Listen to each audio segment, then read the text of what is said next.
Chapter 11, in which Kazul is unwell and Cimorene makes a new acquaintance. Eleanor decided to return home by way of the path outside instead of through the tunnels because it was such a nice day and she hoped the sun would dry her skirt. Cimorene watched her go, swinging her basket happily and humming a little, her confidence and good humor completely restored by the possession of a fat little pack of dried feverfew in her pocket. "I wish I had as little to worry about," Cimorene muttered, thinking of Wrede and the wizards. She held the burnt patch at the end of her sleeve up to get a better look at it in the sunlight and shook her head. Even the magic wardrobe would have a hard time fixing that. A puff of wind made her shiver in her wet clothes, and she turned to go back into the cave to change. A dark shadow fell over Cimorene, and she stopped and looked up. "Kazul," she said, as the dragon landed in an open path beside her. "Am I glad to see you? Wait until you hear what's been happening." "You do appear to have had a rather strenuous day," Kazul said, eyeing Cimorene's wet, stained skirt and the blackened end of her right sleeve. "Nothing serious, I trust?" "I'm not sure," Cimorene said. "Eleanor and I went out to pick some feverfew, and we ran into that wizard, Antorel." "Where was this?" Cimorene pointed. "Up that way. There's a little round valley off to one side that looks as if dragons never go there, and—" "You found a wizard there?" Kazul sounded deeply disturbed. "How did he get in? How did you get in?" "We climbed through a crack in a boulder," Cimorene said. "I don't know how Antorel did that. When he left, he was heading for the far side of the valley." "This is serious," Kazul said, getting to her feet. "I'd better warn the king. He'll have to use the crystal now." "You'd better hear the rest of it first," Cimorene said. "Antorel wasn't too happy to see us, but when he found out the Eleonora was Wrede's princess, he relaxed. He seemed to think that Wrede had sent us." "What?" Cimorene involuntarily stepped back at a pace at the anger in Kazul's voice. "He thought Wrede had sent us?" she repeated, and gave a quick summary of her conversation with Antorel. "Wrede!" Kazul's tail lashed, sweeping a small boulder from one side of the path to the other. "But Wrede's not a fool. Only a fool would let a wizard into that valley, unless he was sure that they didn't know." "What was Antorel doing?" "Cutting plants," Cimorene said. "Or rather, cutting a plant. It didn't look as if he needed more than one." "He wouldn't need more than one if it was the right one," Kazul said tensely. "What did he pick?" "It was a prickly-looking purple thing with sawed edges," Cimorene said, reaching into her pocket. "I don't recognize it, but I thought you might, so I brought back a piece of it for you to—" "What?" Kazul roared. Flame spurted from the dragon's mouth, enveloping Cimorene. Steam hissed from her wet skirt, and the thinner material of her sleeves vanished in a crackle of sparks. The handkerchief-wrapped spray of purple leaves, which she had just taken out of her pocket to show Kazul, disintegrated into a dark, greasy-looking cloud of smoke. Cimorene stared at the ashes in her palm, feeling very, very glad that she decided to test the fresh feverfew and how it would work in the fireproofing spell. She felt a little warm, but her clothes had been reduced to a few charred rags, but that was nothing compared to what might have happened. "Now I understand why Eleonora ran out of feverfew," she murmured. A puff of wind brushed Cimorene's arm, and she heard a choking sound from Kazul. She looked up, expecting to find the dragon laughing at her remark, and her eyes widened. Kazul's head was thrown back, and her mouth was wide open, giving Cimorene an excellent view of the dragon's sharp silver teeth and long red tongue. Cimorene skipped backward out of reach, and then she realized that the dragon was gasping for air. "Kazul, what's the matter?" "Smoke!" Kazul coughed. Her voice was so hoarse that it was hard for Cimorene to understand what she was saying. "What can I do?" Cimorene said, trying not to feel frightened. "Green jar, shelf in last treasure room," Kazul managed between coughs. "Hurry!" Cimorene was already running through the mouth of the caves as fast as her feet could carry her. She did not even pause as she snatched up her lamp from the floor just inside the door.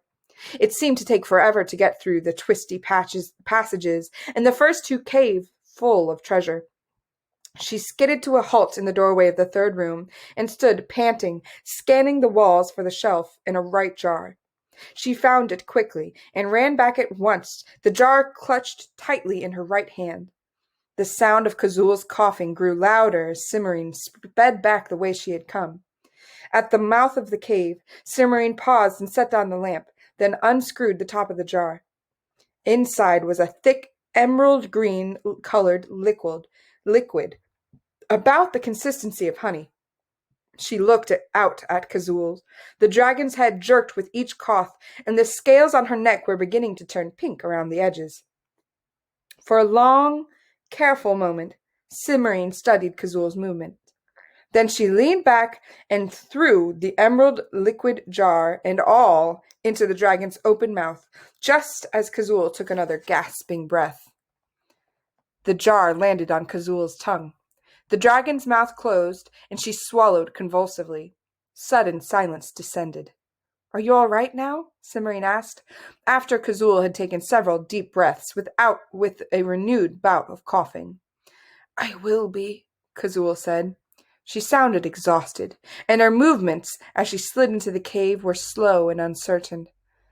"What happened?" Cimorene said, backing out of the way so Kazul would not have to exert herself to go around. "I got a breath of the smoke when the plant in your hand burned," Kazul said, as she settled to the floor just inside the entrance. "Luckily, it was only a breath. I'll need a few days' rest, but that's better than being dead."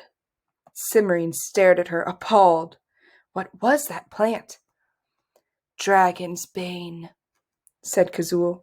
Her eyes closed, and she slept.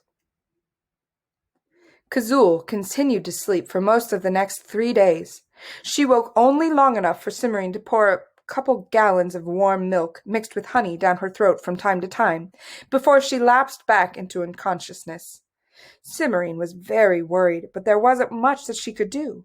Sick dragons are too large and heavy for normal nursing to be of much use. On the afternoon of the third day, Kazul woke up completely for the first time since her collapse.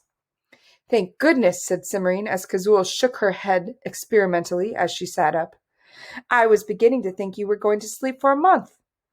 "I might have, if I've gotten more than a whiff of that smoke." Kazul stretched her neck in one direction and her tail in the other, trying to work out some of the kinks.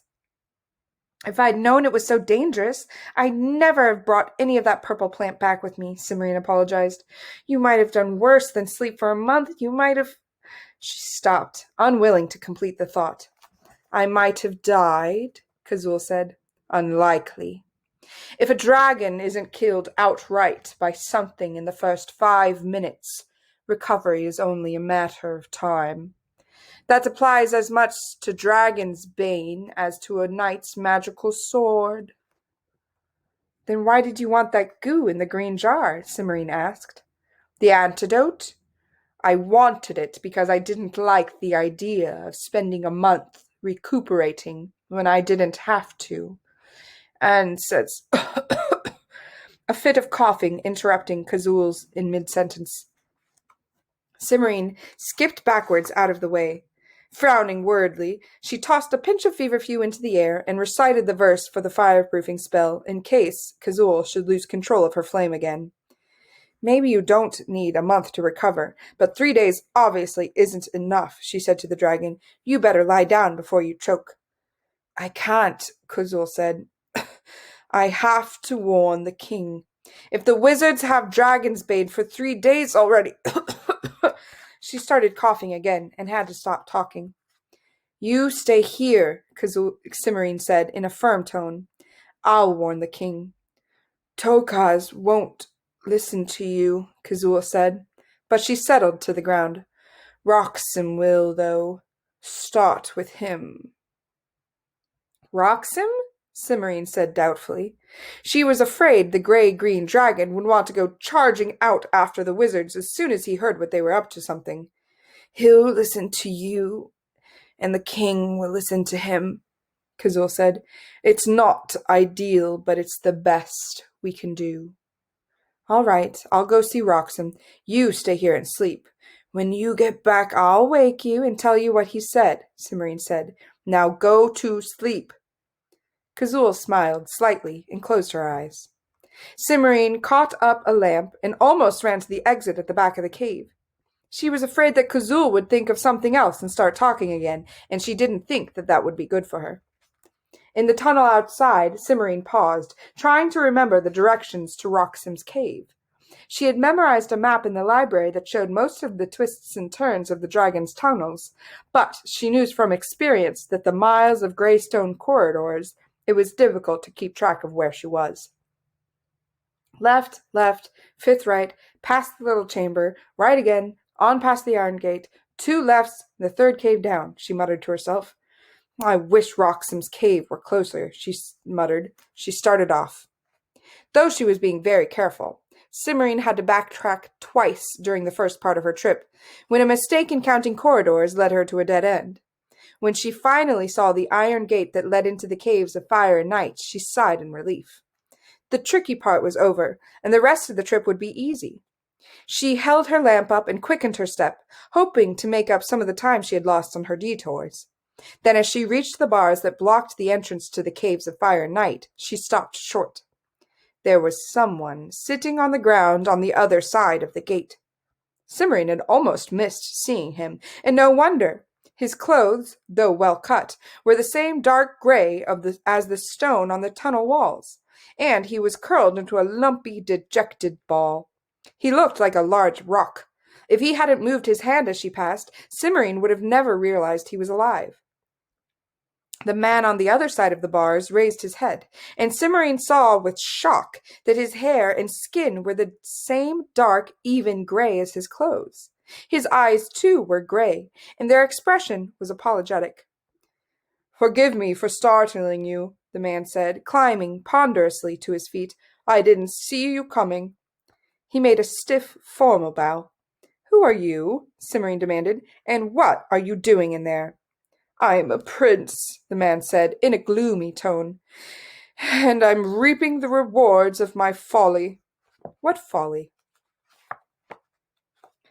The prince sighed. It's a long story. Somehow they always seem to be long, Cimorene said.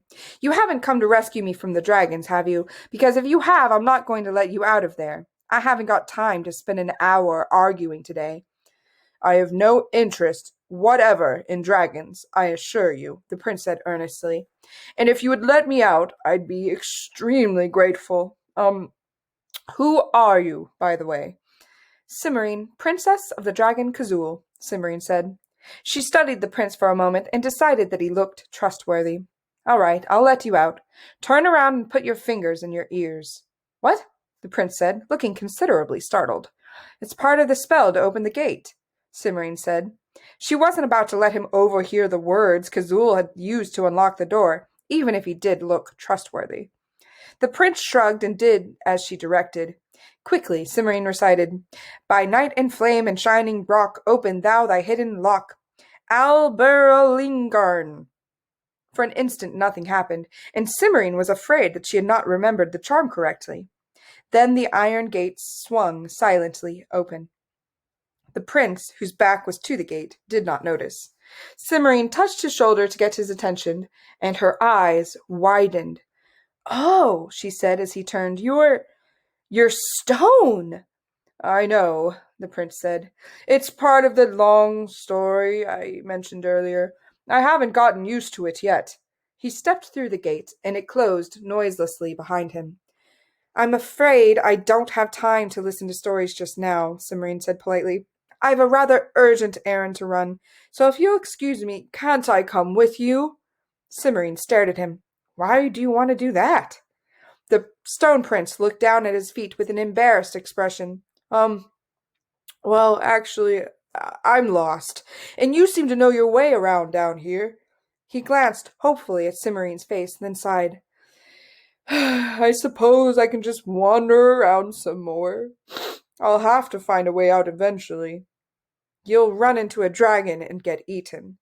"I don't think it will hurt stone," the prince said. He sounded almost cheerful, as if he had only just realized that being made out of stone might have some advantages.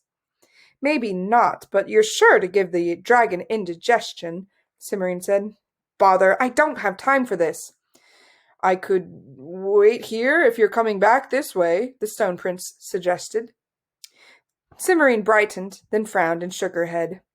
"No, one of the dragons might need to get into the caves of fire and night, or it might be the turn of those dratted wizards. You can't stay here." "Then I know. You can wait in the serving room, just off the banquet hall," Cimorene said. "It's close, there's plenty of room, and I know no one's using it today because I checked the schedule for Eleonora yesterday. I can take a shortcut out of the back to get to Roxham's without losing any more time. Come on." "I really appreciate this," the Stone Prince said as they started off. "You don't know what it's like, being lost in the dark in these caves." "How did it happen?" Cimorene asked. The Stone Prince's expression became gloomy once more. "It's all that soothsayer's fault," he said. "Soothsayer?" "My father didn't think it was appropriate to invite fairies to a prince's christening, so he invited a soothsayer instead," the prince replied. "The soothsayer took one look at me and said I would grow up to do a great service for a king, and I've been stuck with this blasted prophecy ever since." "It doesn't sound so terrible to me," Cimorene said. "It wasn't at first," the Stone Prince admitted. "I had special tutors and all sorts of interesting things to prepare me for being of great service to a king.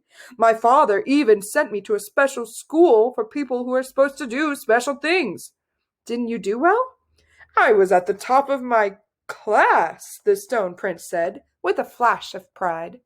His face fell again. "That's part of the problem." "I don't understand," Cimorene said. "This way, and can you walk a little faster, please? I'm in a hurry." "It's been 3 years since I graduated, and everyone's still waiting for me to do something spectacular," the Stone Prince said, lengthening his stride. "The rest of my classmates are already making names for themselves.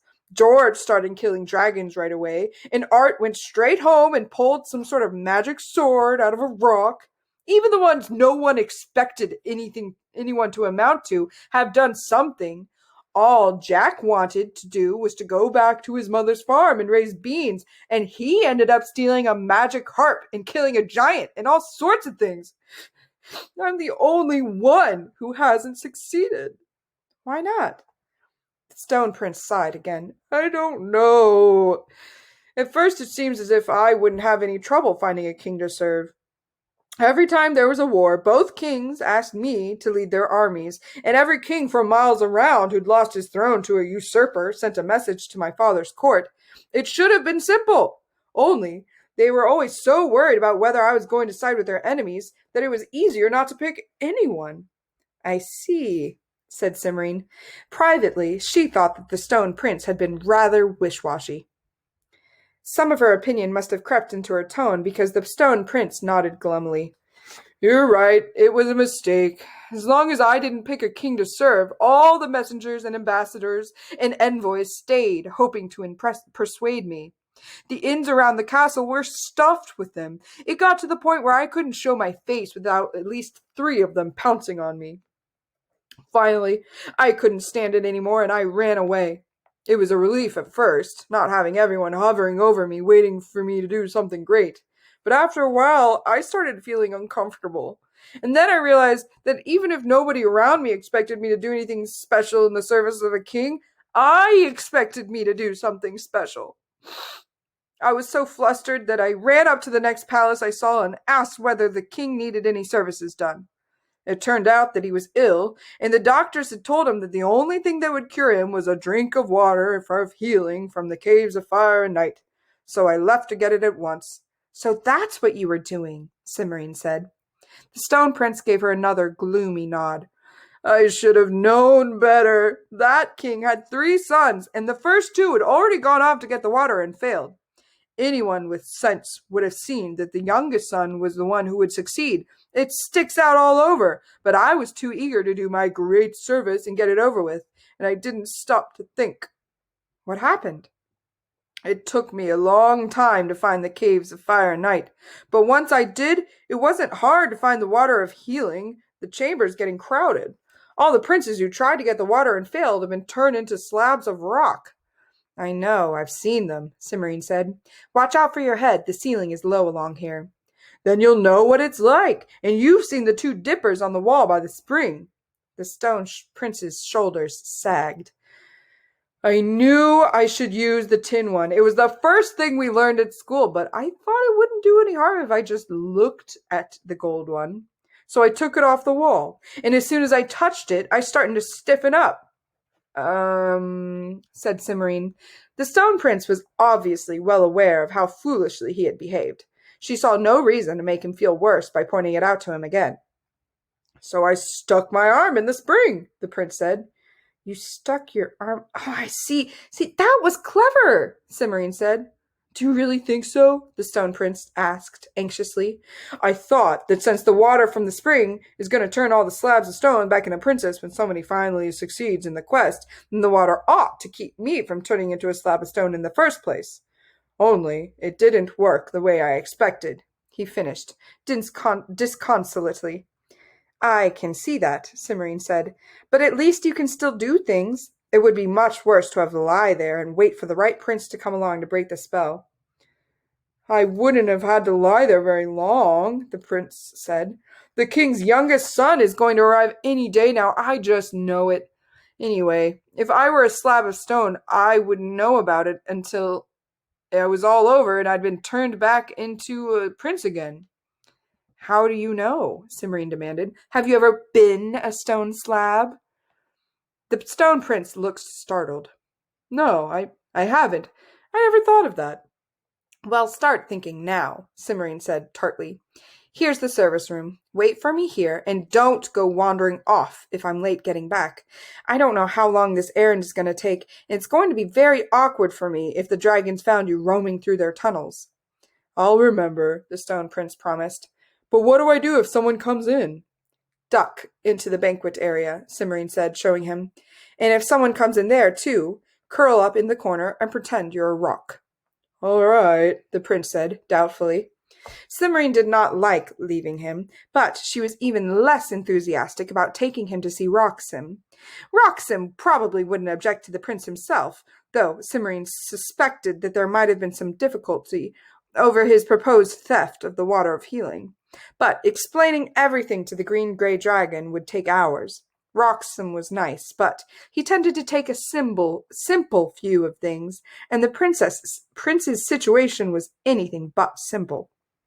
So, Cimorene gave the prince one more warning, just to make sure he understood, and started off towards Roxim's cave to finish her errand.